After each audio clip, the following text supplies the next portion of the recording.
Hi, and welcome to Open, the show that opens the Bronx and the rest of the world to you. I'm Kibin Alleyne, and today we'll update you on what's happening in and around our borough. Coming up, it's no secret that stress relief can be stressful for many people, and studies show that 80% of stress relief starts in the body. The co founder of Melissa and Doug Toys shares some sensory tools for adults who want to manage their stress. Then, an alarming number of New York City students are facing homelessness. The Education Partnerships Manager for Advocates for Children discusses how the organization and the City of New York is addressing this issue. After that, the Bronx VA joins NYU College of Dentistry's Veteran Oral Care Access Resource, also known as VOCARE, under the U.S. Department of Veterans Affairs VetSmile program. VetSmile is a pilot program designed to improve dental care access for veterans who are not eligible for dental care through the VA. The Executive Vice Dean of NYU College of Dentistry and the Director of VOCARE gives us all the details later on. And finally, for many, the holiday season can be a challenging time where the absence of a loved one can intensify feelings of sadness. To help people cope with grief in a healthy way, the Director of Integrative Medicine and Bereavement Services at MJHS Health System shares some useful tips and strategies. So stay tuned. All this and much more is headed your way because we're now officially open.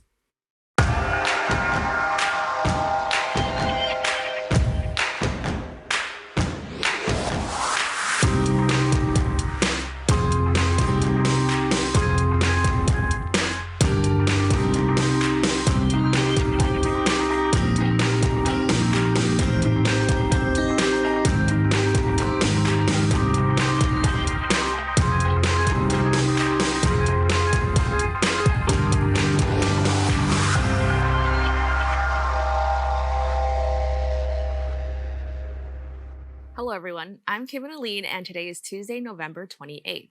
You are now watching Open, a program that brings the Bronx and New York City straight to you. Don't forget to stay connected with us via social media at BronxNet TV.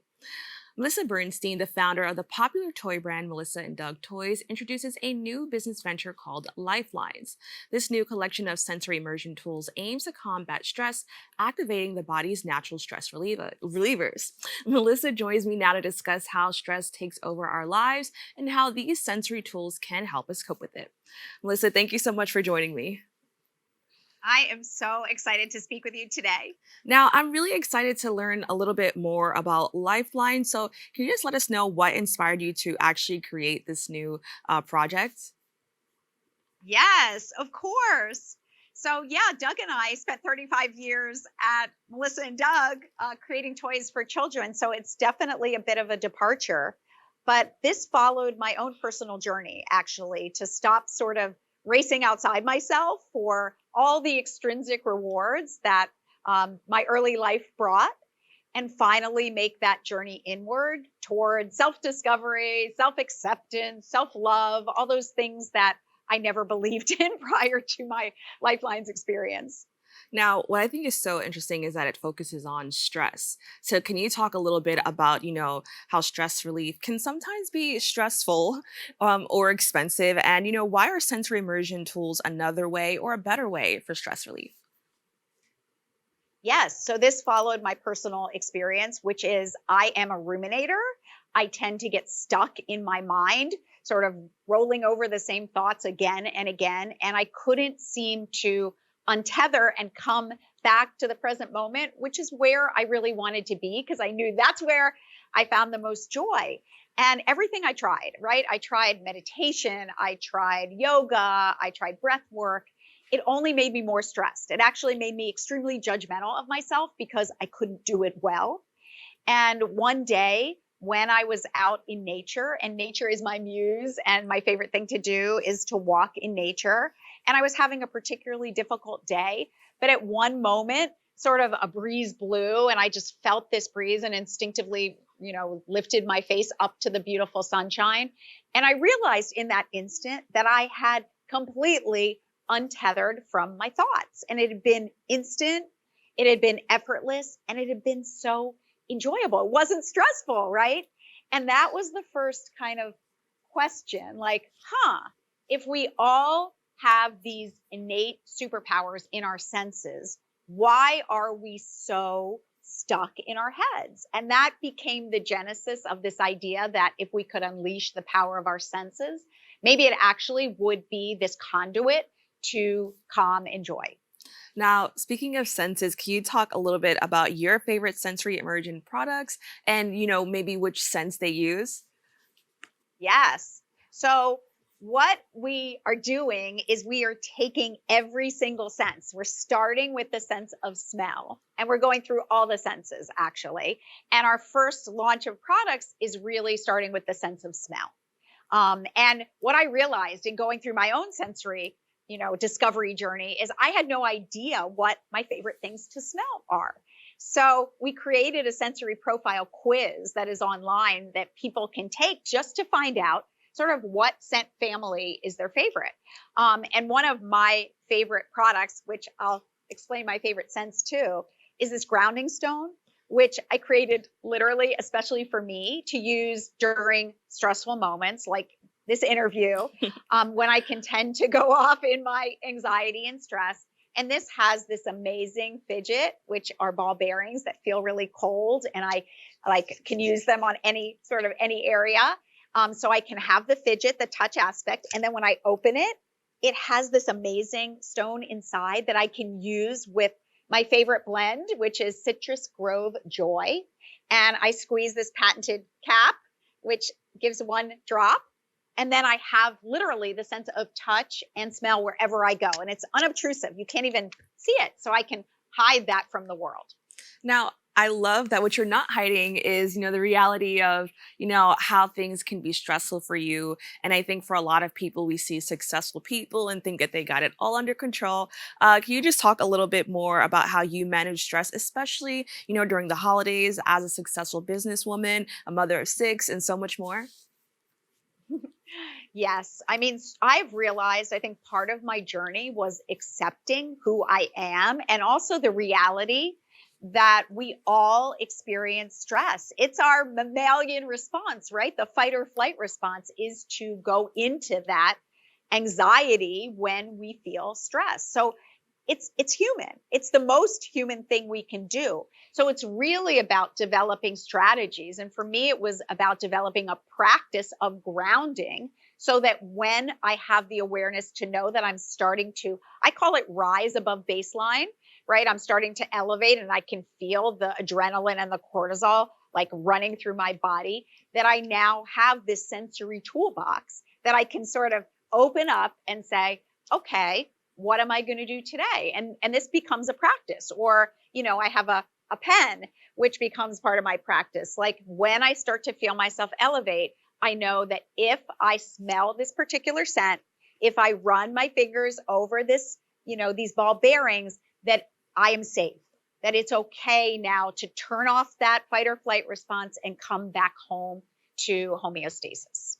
Now, I know that, a lot of people sometimes have issues or a challenge acknowledging that they're stressed out and that they should probably take a few steps to kind of get that under control. As we approach the holidays, which products would you recommend as gifts to loved ones, friends, and maybe even coworkers? It's a great question. I mean, I think some of my favorites, to be honest, this pen is like the perfect, stocking stuffer or small gift for any holiday, because it comes in 5 different scent families, and it has this visual aspect too. So I love that. I love this gift set. One of the great things about Lifelines is we have 16 patents pending. So it's really for those people who you don't know what to buy. You're like, they have everything. Well, I promise you, they don't have this stuff because it's brand new. So this is a gift set that's a really great value that has a handful of our favorite products in it. And then one of my other things to use with the pen is the journals. We have 3 different journals, and these are basically a visual tactile experience. So journaling for me is so meditative. And if I sort of engage in the practice of feeling this cover of the journal, and then the paper itself is actually embossed and has an amazing texture that you can feel. You can run your writing tool over it. You can trace it. So the combination, again, is getting your body in a new sort of mode of learning how to calm itself holistically, right? Well, Melissa, I want to thank you so much for joining us and having this conversation. I really loved what I saw, and I appreciate you taking the time to share this with us. Oh, it's been my pleasure. I hope you have a wonderful holiday. Thank you. You too. Don't go Bye bye. away. We'll be back with more Open right after this.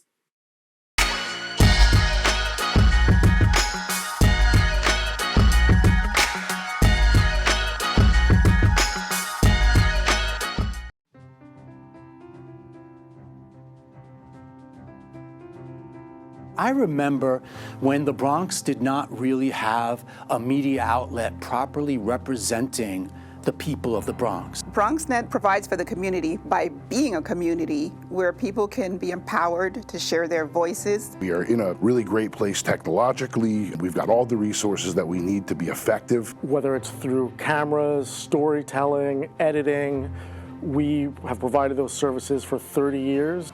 BronxNet's mission is to be a voice for the community. To educate, to inform, and to inspire. And you can be a part of it. We've built studios for you.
Welcome back.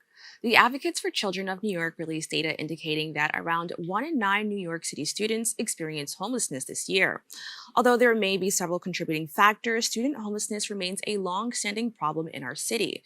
This academic year marked the 8th consecutive year in which over 100,000 public school students were identified as homeless.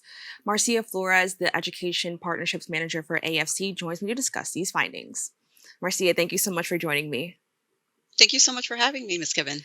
Now, can you just talk about AFC and what their overall goal and mission is?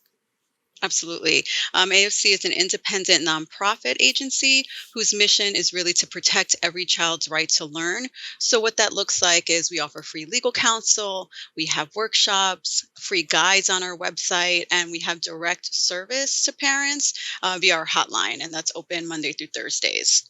And we also have a variety of projects that we work through that target specific student populations, students in temporary housing, like what we're going to discuss today, students in foster care, students with disability, also early childhood learning students. So we cover really the full gamut of students and their learning.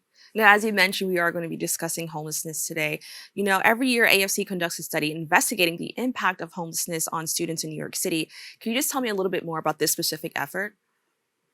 Absolutely. So, every year we release a study, and we've had a long-standing history of working with this population. The data comes directly from the New York State Education Department. The New York State public schools, or New York City public schools, are federally mandated to report on this population. So that is where we get the information, and year after year, we look to that to kind of figure out how we're going to best support the students in temporary housing. Now, according to the latest research, over 100,000 students face homelessness during the school year. What were some contributing factors to seeing this really large number? I know, unfortunately, the data that we have, again, that's given to us by the state and New York City public schools, does not isolate exactly the concerns and the reasons that students are in temporary housing. But we do know that there's like a lack of affordable housing right now, and has happened for many, many years. So that's one of the things that we think about when we work with this population. Now, in this study, I know that your organization didn't conduct the study, but within this study, there are several different categories of homelessness. So, can you just tell me a little bit about, what those categories are and how they possibly differ? hmm So the federal McKinney-Vento Act is really the law that protects these students, and they have different temporary housing categories. The first ones are like students that are actually living in shelter. The second is students who or families that are living with other families, and sometimes this is referred to as doubled up. And again, there are other families who might be living in situations that are not adequate and not permanent. So this could look like someone living in a car or a similar sort of non-stable area. Now, the highest rate of student homelessness continued to be in the Bronx. Can you tell me a little bit more about that finding? Right. So we found that District 9 is where a lot of these students are residing. And, this could be because District 9 has a lot of family shelters in the area. And again, the Bronx has the highest number of evictions. So coupled together, that could be a contributing factor. But District 9, again, I know you just showed the map, but it's like the western edge of the South Bronx. So that's Grand Concourse, Morsinia, East Tremont, that area. Or Uh, actually, West Tremont. Well, thank you so much for sharing that. I definitely wanted to highlight that since, we are here in the Bronx and we know that the Bronx hmm tends to unfortunately experience some of the worst effects of any situation. So thank you so much for sharing that. Now, in addition to, the Bronx, what are some other communities that are disproportionately affected by homelessness? I mean, the harsh reality is that like Black and Brown communities are disproportionately represented in these numbers, and that's a direct link to structural racism and discrimination that these communities have faced. So this is looking like discrimination in employment and housing, the criminal justice system, healthcare. So all of these inequalities can lead to this result. Now, the number of immigrant families arriving in New York City, according to this research, has impacted the increase and has also brought greater public attention. Can you just talk about maybe ways in your work you've seen the city address this ongoing issue of homelessness facing children? So, the city has stood up over 100 new shelters to increase the demand for like emergency housing, because obviously we've seen that there are a lot of new arrivals to New York. But in addition to that, we're really concerned about some of the policies that they are now implementing. Like, for example, there's a 60-day announcement that will limit newcomer families so that they only stay within shelter 60 days, which is so disruptive to a child's school and education, because what happens is they end up moving from shelter to shelter, and they don't, sometimes when they receive the notice, they don't know where they're going to end up. So this could mean and lead to absences. And what happens is under McKinney-Vento, students have the right to stay in the school that they have already been enrolled in. But once they move, it can take some days to contact the school, to update the address, to inform the bus company. And we had problems with this at the beginning of the year.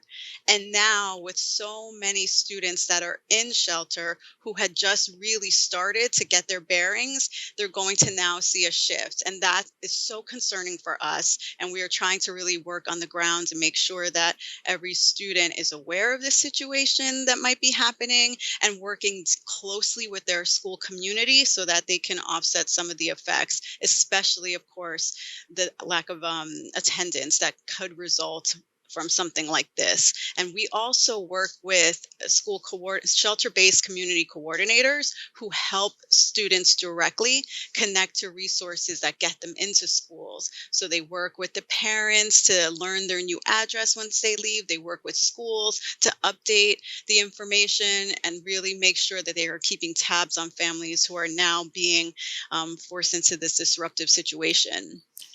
Now, I'm so glad that you shared that. I want to know, can you maybe in your experience working with these families, what emotional or mental toll is this having on, obviously the parents, because I can imagine that's stressful, but, Mhm. a lot of these young children who may not really understand what's fully happening.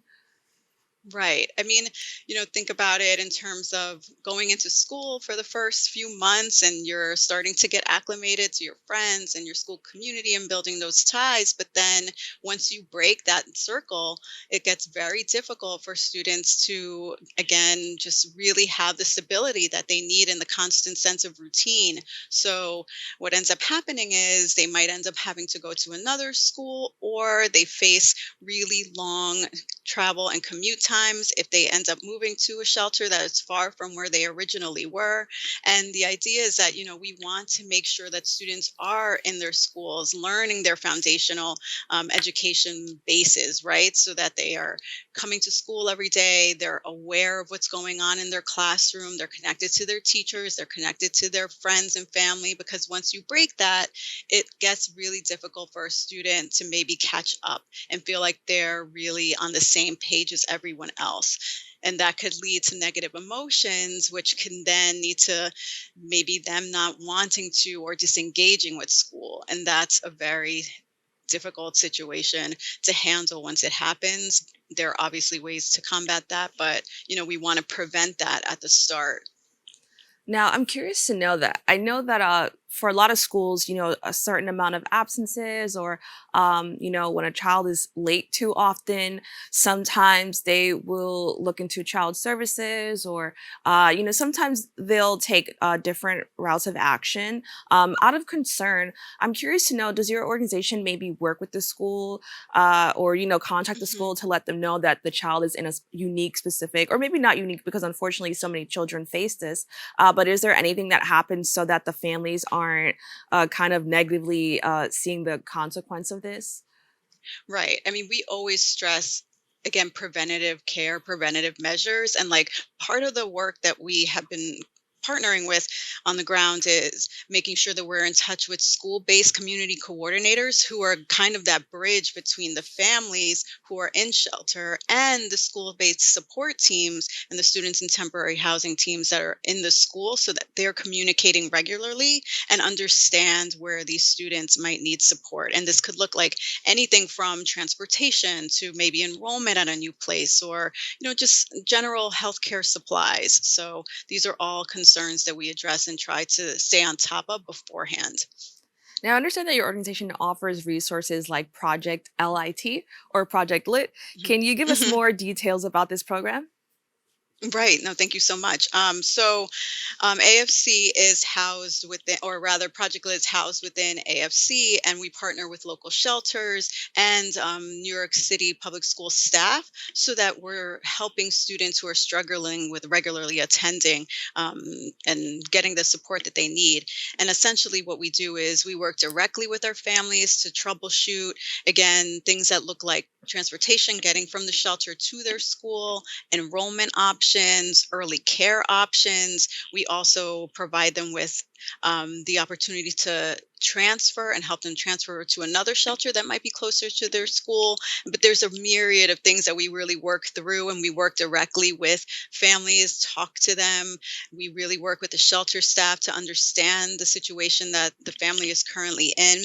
And we also provide training directly to staff and to parents about the educational rights that their students are entitled to. Because a lot of times they are, again, dealing with so many different things, and we just always want to make sure that they're aware that they're entitled to certain services for their students to help them stay in school Now, while in they're making these like transitional points. Now, in 2022, 30 organizations called on NYC to increase educational support inside the shelters. Can you tell us a little bit more about that effort and has there been any updates? Thank you so much for asking. We're so thankful because City Council funded 25 shelter-based community coordinators, and then New York City Public Schools also added 75 additional community-based coordinators. And again, those people are there in the shelter. They're speaking with parents. They're speaking with the schools. They're making all those connections to help families understand what they need in order to get their students to school every day. But unfortunately, the federal funding for these positions is set to expire at the end of June. And we really, really, really are trying to work with 150 organizations that are calling on, local elected officials to make sure that they sustain these funds throughout the rest of the time being, because we really, really need these folks within the schools that understand families and know how to best support them.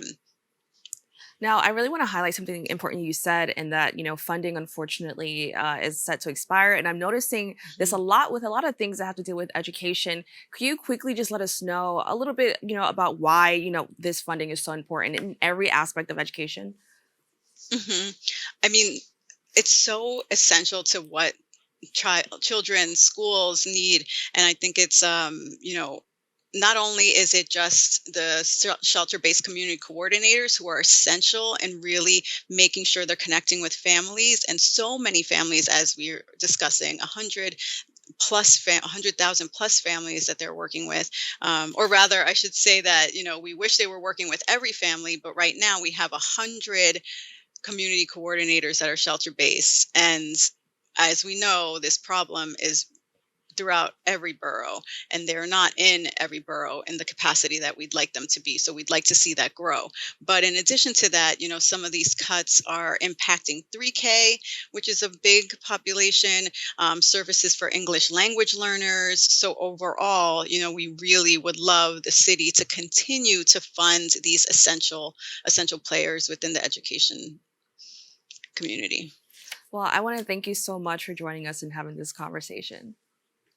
Thank you so much, Ms. Kibin. I really appreciate it. For more information on their efforts, please go to their website, www.advocatesforchildren.org, or call them at their hotline number at 866-427-6033. Again, that number is 866-427-6033. Stay tuned. We have more open for you right after this. 30 years of BronxNet, 4 years of Modern Odyssey. Broadcasting stories that may inspire you, untold or underreported stories.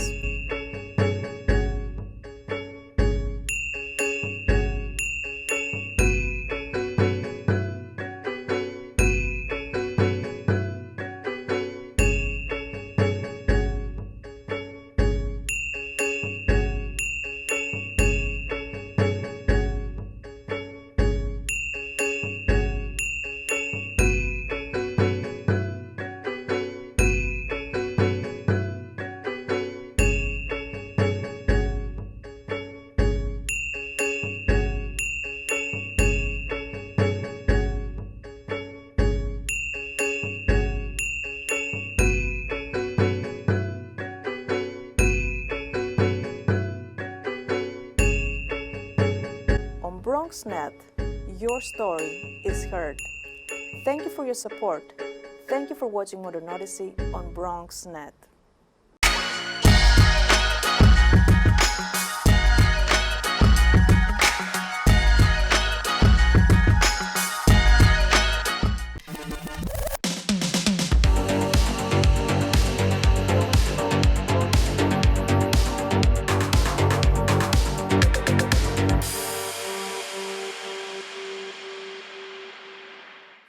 Welcome back.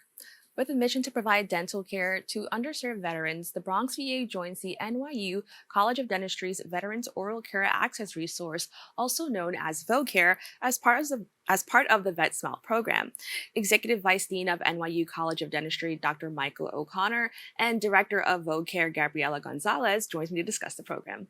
Thank you both so much for joining me. Well, thank you so much for having us. It's a pleasure to be here. Now, can you tell me about the NYU College of Dentistry VOCARE program? Sure. I could tell you a little bit about the college first. We are the largest dental college in the United States. We graduate 10% of the DDS dentists in the country every year. We have a graduate program of 150 graduate students. We have a dental hygiene program and an international program. We treat 1,000 patients a day.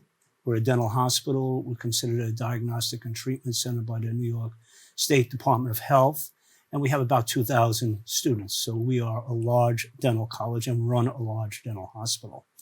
As part of that, we have engaged in a program to provide access to oral health care for our well-deserving veterans who have sacrificed so much to protect us and to keep us free. And it turns out that the VA does not provide as much oral health care as they should, in our opinion. So we're trying to fill the void. Now, as mentioned, the Bronx Veteran Affairs is joining VOCARE. How will this strengthen your effort towards serving veterans in New York City? Well, since the Bronx VA has joined us since this past March, it has strengthened our, as Dean O'Connor said, our patient population by a lot. So our normal veterans, there's about 40,000 in New York City, not including the Bronx. And with it's going to strengthen our program with the 14,000 veterans that are registered with the Bronx VA. So how it works, we entered into an initial agreement in July of 2021 with the Manhattan VA. And the Manhattan VA is responsible for the veterans hospitals in Manhattan, Queens, Staten Island, and Brooklyn. And they have an overall population of 40,000 veterans who go through that system. And we always wanted to have the Bronx VA join us, and we were so pleased that they did, because they bring to the table another 14,000 veterans. So our total population that we hope to be able to serve over a period of time is 54,000. And as I said earlier, as a Bronx person who grew up here, I'm so happy that the Bronx VA has joined our program. In fact, my first experience, which I'll tell you about at some point, hopefully today, it was at the Bronx VA where I took my father a long, long time to, many, many years ago. And that's the story that got us involved with the Veterans Program. From my point of view, Gabriela has a story to tell about her family as well. Oh, wow. Well, I mean, if you would like to share, that'd be amazing, because I think it only proves that the work that you're doing, it means so much. It's personal. Yeah, it means a lot. So can you personal. expand on that as well? So I have an older brother, and he's a Marine, and he went to Iraq, and he went twice to Afghanistan. So that for me was, I have a special spot in my heart for veterans in this country. And like Dean O'Connor had said, they had sacrificed a lot for us, and having an older sibling there, it was a lot of patience and a lot of prayers for him to come back. That's amazing. Well, thank you both so much for sharing that. Well, on my end, what happened was I grew up in the Bronx, as I said, and I didn't grow up with my father. He was a World War II veteran and very proud of being a veteran. And I hadn't seen him for a little while, and I went to see my mom. And my brother was over also, and my brother and father had connected. They both had the same disease, and they kind of connected together. And my brother came over and said, "Michael, you better go see Dad. He's sick. He's sick." And I said, "Okay, I'll go over, Patrick, and see what Dad's up to," because I've been in the healthcare industry for a long time. So what happened was I went over and I saw him, and I said, "You have scurvy, which is a rare disease in today's world. But if you're an alcoholic, you might have scurvy because you don't go out, you hibernate, you don't get vitamin D, you don't get in the sunshine." So I took a day off the next day, and I took the Bronx VA. And I said to the residents, "He has scurvy." And they said, "Nobody has scurvy anymore." I said, "Well, I think he does. And do not release him, because if you release him, we'll have to deal with that." Right. Turns out that began my 20-year journey with my father in terms of taking him and advocating for him through the VA. And the VA is a special, special place for veterans. During that 20-year period, my father had scurvy. He had severe diabetes. He had cataract surgery. He had a heart attack. He had a stroke. He had cancer of the throat, and he lived in a VA facilities for 12 years of his life, in which his quality of life improved. During that 20-year journey, every time I advocated for my father, the one thing I couldn't get the VA to give him was teeth. Oh, wow. He had no teeth. He had broken teeth all over his mouth. And I'm a good advocate. I got him all that other health care. They were treated him beautifully. They kept him alive for many, many years. But for some reason, the VA does not provide oral health care. There are 19 million veterans in the US. 9 million are in the Veterans Healthcare System, but only 1.4 million people, 6% of the population, are eligible for oral health care. And I have a training in public health.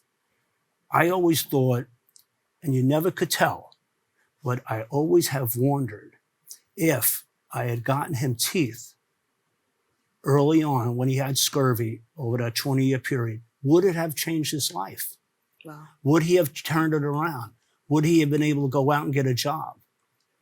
Would he have gotten better? Would he have prevented some of those diseases from happening? And that's my story. And, thank you so much for sharing that. I think it really shows how important programs like this, are for so many veterans. Can you talk about the Vet Smile program? And, we hear the impact that it could have. So can you just tell us a little bit more about that? So with the Vet Smile program, it started as they went around talking to other schools to see who can handle a program to give free oral health care to veterans. And we applied because of our stories and our love for the veterans. And we got in and we started a program, and all because thanks to Dean O'Connor and our dean at the school, Dean Bertolami. So we started this program, and it started with, we met with the VA, who's fortunately across the street from us, the Manhattan VA, and they started referring patients to us.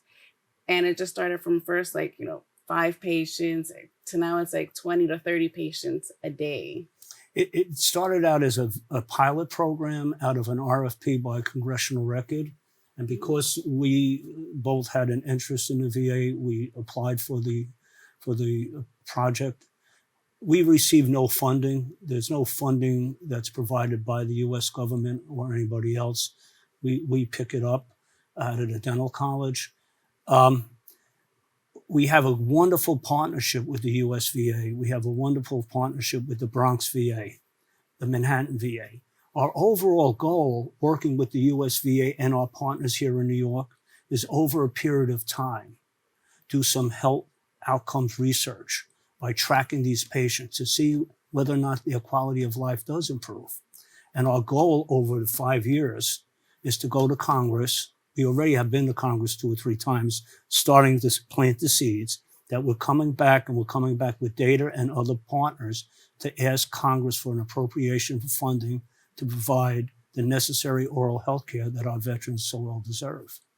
Now, I want to know, why are we seeing these disparities in dental care when it comes to veterans? And I know that for a lot of, underserved communities, dental care seems to be a challenge to, get access to. So can you just explain, maybe, what are some reasons we're seeing this? Well, I think I'll start. So the VA doesn't do comprehensive dental care. So at the college, thanks to our students, we do have comprehensive dental care, and we provide that. We have endodontics, periodontics, prosthodontics, and those are from our students. And we have postgraduate students who do the specialty care. So the other reason for the disparities for veterans is, first of all, dental care is very expensive. It's extremely expensive, and most people do not have good quality dental insurance. So many of our veterans come back and think they have the coverage out of the VA because they have extensive coverage in other areas other than oral health. So they're under the impression that they have oral health care, dental care, and they don't. And that exacerbates the problem of creating a disparity in oral health care for the veterans. Now, during the first 2 years of VOCARE, over 2,000 veterans received dental care. Can you talk about this effort and just, what was it like to be a part of something like that? Well, for me, it's amazing. And just to hear some of the veteran stories, it's kind of like brings tears to your eyes, because there's been so much disparities with them, and they don't get to have good dental care. So when you hear that, it makes you like happy that you actually provided this program pro bono for them.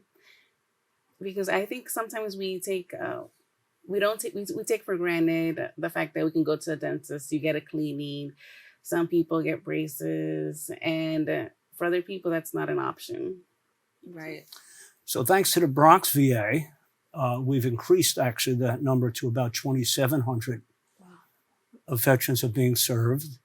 Of that number, we've had about 20,000 encounters, which means different patients seeing different dentists, and 40,000 different procedures being provided to the veterans for free, because we believe that, and we have stories, we get the veterans come to us and they tell us how it does change their lives.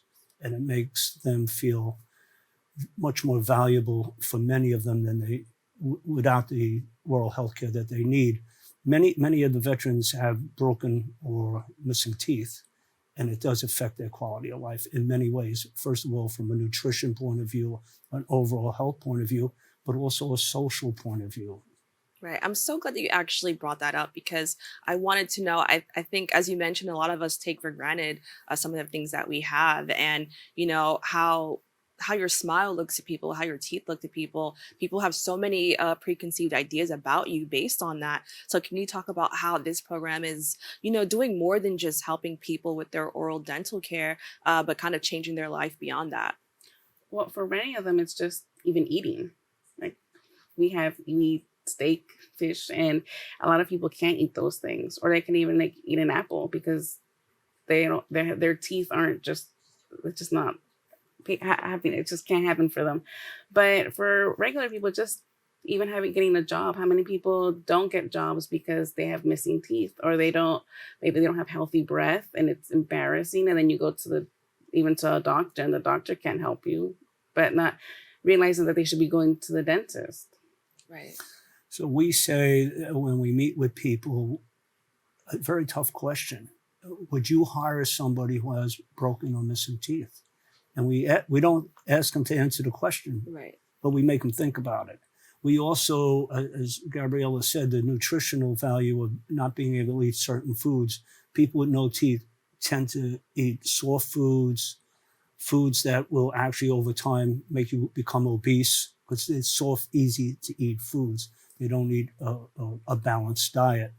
Moreover, the social implications of going back to what I said about my dad, he did not come out of the house. He was embarrassed. He didn't go to family functions. He didn't go to weddings, baptisms, funerals. He stayed home because he was embarrassed. So the social implications are tremendous as well, leading to what if you want to stretch a point, but probably true, mental health issues. Right. And I could definitely see how that can affect your mental health, your self-worth, and, you know, all of those things. So thank you both so much for sharing that. Now, how can veterans receive this type of service if they are interested? Well, they can go to their VA, and their VA will refer it back to us. Or even if they're in an emergency need, they can always call 212-998-9501, and that's our veterans hotline. All right. I want to thank you both so much for joining me and having this conversation. I definitely learned a lot. And I appreciate you both, you know, sharing personal stories about why this means so much to you. So thank you so much again. Well, we thank you for the opportunity of being here. Yes, thank you. For more information about the VOCARE program, please go to the website www.dental.nyu.edu or call them at 212-998-9510. We have to take a quick break, but we'll be back with more Open right after this.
only 57% of New York City high school students are college ready by their senior year.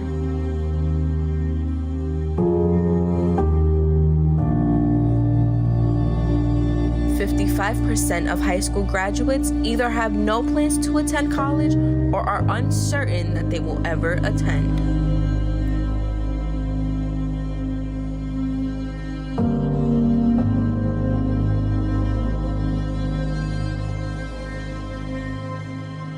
%34 of young adults don't go to college because they can't afford it.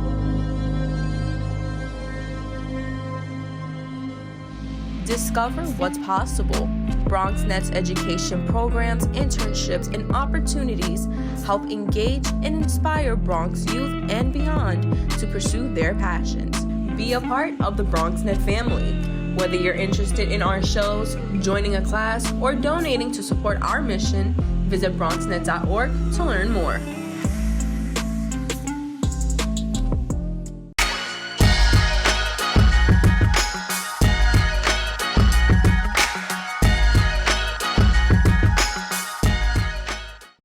Welcome back.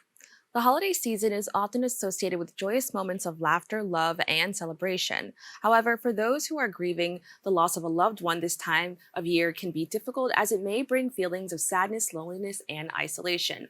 MJHS Health System offers free bereavement education and support for up to 13 months after the death of a loved one. The Director of Integrative Medicine and Bereavement Services at MJHS Health System, Marguerite Metzendorf, joins me to discuss. Marguerite, thank you so much for joining me. Oh, thank you for having me. I'm delighted to be here. Now, as I mentioned, the holidays for most people is usually like a joyous, occasion. But, why may the holidays be difficult for individuals who have experienced loss? Well, again, just to share with you, as the director of, bereavement services, I work with a team of both nurses, I would say music therapists and art therapist, as well as grief counselors. And, we're very familiar with this. We work with people before and after the death of a loved one. And particularly my team and I try to really help people, work through these important and special days and to get through everyday life as they're grieving. And we know, the holidays in general, traditionally are difficult because they're very stressful. We're running around and, they produce and, cause so much stress because of the expectations. And I think a lot of times, when we're grieving, the feelings are intense, and we're often overwhelmed and exhausted. So the sounds and the sights and the smells of the holidays can be quite triggering. So I think it's important that we come up with like a coping plan and, maybe we can talk about that. Now, I want to know a little bit more, more specifically about people who have loved ones in hospice care. Can you first explain, for those who don't know what that is? And then how does this affect families who lost those in hospice care? Well, hospice care is a form of health care. And what we do is we assist people at end of life to be pain-free and to be comfortable and have quality days for however long they are to live. We provide nursing care and physicians and home health aides and array of a team that comes in to help support the family in caring for their loved one at home. And I think, again, for most hospice families, I think really their focus is on keeping their loved ones comfortable and pain-free and trying to make the most out of each day with them, more meaningful, and to really just appreciate the time that they have with one another. Often, a lot of times, a family has to really assess, is my loved one, do they have the energy to welcome company or perhaps, join in the festivities? And I think, we really got to follow our loved ones, lead. Is it something that they can, withstand? Do they want to have a big celebration, to have, a forever moment? Or do they prefer to be quiet, home alone, with just, the immediate family, visiting? And I think it's really important, that family members, include them in that discussion, see what's manageable and what's not. And I thank you so much for like kind of bringing that up because I think for a lot of people, a lot of people normally just want things to go back to normal, right? And so they Right. just pretend Mhm. sometimes like, oh, let's just do things how we Mhm. normally do. And I think it's so important, as you mentioned, to kind of include that family member and see what Right. they would like to do. Right. I could imagine this is possibly one of the coping strategies, but if not, can you explain some of what those coping strategies are as we Mhm. approach the holidays? Right. I think, foremost, I always tell, grievers when we're working with them, try to find, supportive and patient people that really understand what you're going through. Sometimes listening to music can be very therapeutic. Even, listening to our loved ones' favorite songs, can help us, kind of emote our feelings and get connected to our feelings. Sometimes, we really, need to be, kind to ourselves and to make sure we're asking for what we need. I often tell people maybe, get something that belonged to your loved one to carry it with you so you can feel connected to them. So whether it's a scarf, a watch, or a ring.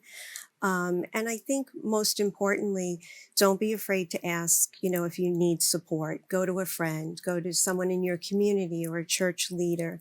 And perhaps it's a time to really, join a grief support group or, talk to a grief counselor or even, look in your community and see if there's a workshop on coping through the holidays. Anything that can help you better understand what you're experiencing, I think is really good. Right. And I also want to add that I know that a lot of people sometimes they'll feel alone during this time.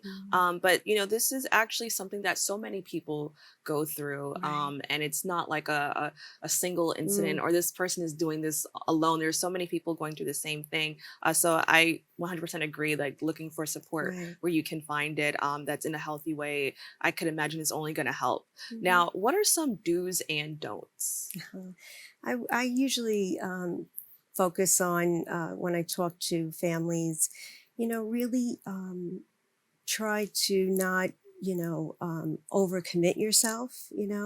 I think it's important to make sure that you kind of have a plan in ahead of time when you go into family gatherings.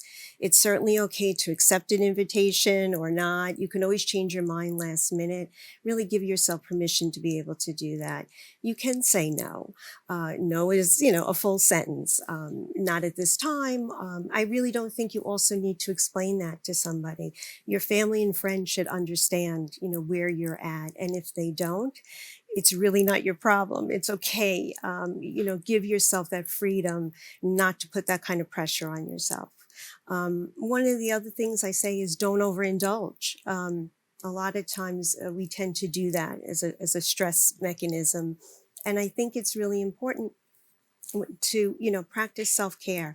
This is the time to take care of yourself, and that may mean taking long walks, perhaps calling a friend, getting a massage, reading a book. Really do these things to help you stay balanced. Now, how can people honor the memory of their loved one through the holidays? Mhm. Well, I think to remember that it's okay to talk about your loved one. It's really important. It's a way to honor them, but it's a way to comfort yourself. I think also it's important for you to share what your wishes are with your family. It helps you kind of clarify what it is that you need to do for yourself. Um, I think that it's important, when it comes to the holidays to um, to be inclusive and to bring other people into the conversation to help you through the holidays. Now, people often forget that although kids enjoy the holiday season, they are also affected by the loss of a loved one. Can you just talk a little bit more about, that experience and share some tips to help kids and teens cope with Mm, grief? yeah, I think children are often the forgotten griever in a lot of ways. And again, it's just what I just said too. It's involving them in the conversation and asking, inviting them in the planning of what the holiday or tradition would like to do. I think we have to also help them understand that it might have to be tweaked or adapted because your loved one is no longer here. Someone else may need to fill that role. And perhaps someone else may need to string the lights or read the, favorite bedtime, holiday story. It's important, that they do understand that this may change just for this time period, but next year it may be different. And I think what is really, really important is whether they're school age or teenagers or young adults coming home from college, that we ask them, what are 4 or 5 things that you remember most about the holiday? Because I think that gives you insight into what means the most to them. And then again, that's a negotiation point. What is doable and what isn't? I think very importantly, as adults, we are role models. So let them know how you're doing, how you're feeling. If you're sad, say you're sad.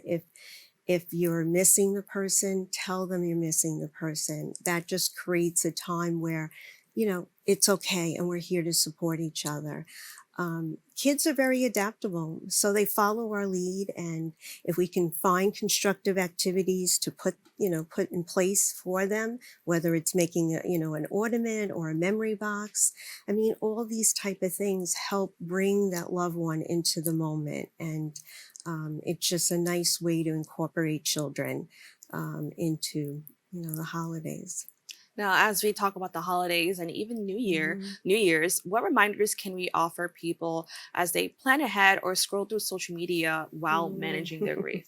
Well, again, when I talk with grievers, I first and most talk to them about that.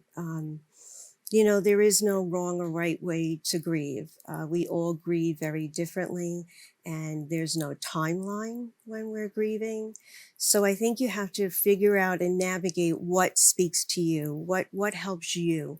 And sometimes people do choose to go to one of the platforms, whether it's Facebook, Instagram, TikTok.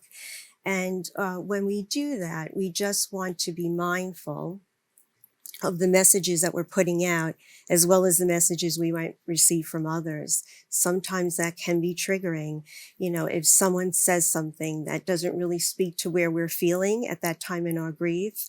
Also, we should be mindful that, the TV often is an outlet. So we go to the TV maybe to escape our painful day. But even when we watch a lot of television, we can see a lot of things happening in our community or what's happening around the world. And that can be very painful as well.